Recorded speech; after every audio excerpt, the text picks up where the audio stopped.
Après Emmanuel Macron, c'est au tour du Quai d'Orsay de réclamer des explications du Burkina Faso.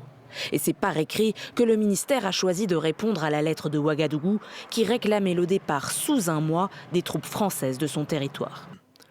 Nous avons bien reçu la note verbale transmise à notre ambassade. Comme l'a dit le président de la République hier, nous attendons que le président de la transition burkinabé clarifie la portée de cette note.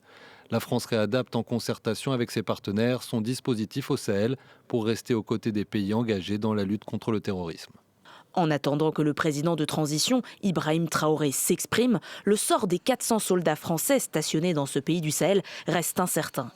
La présence de la force Sabre était de plus en plus contestée après les 2 putschs survenus en 2021 et 2022.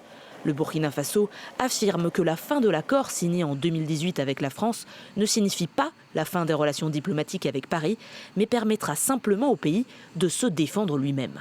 Les autorités françaises également ont toujours souligné, bien sûr, le sacrifice que représente l'engagement de la France dans le Sahel de façon générale, y compris bien sûr au Burkina Faso.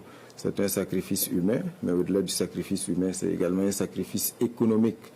La vision de la transition aujourd'hui, c'est que c'est les Burkinabés eux-mêmes qui vont consentir le sacrifice pour la libération de notre territoire. Le retrait de la France du Burkina Faso suivrait celui du Mali. Le dernier soldat de l'opération Barkhane avait quitté Gao en août 2022.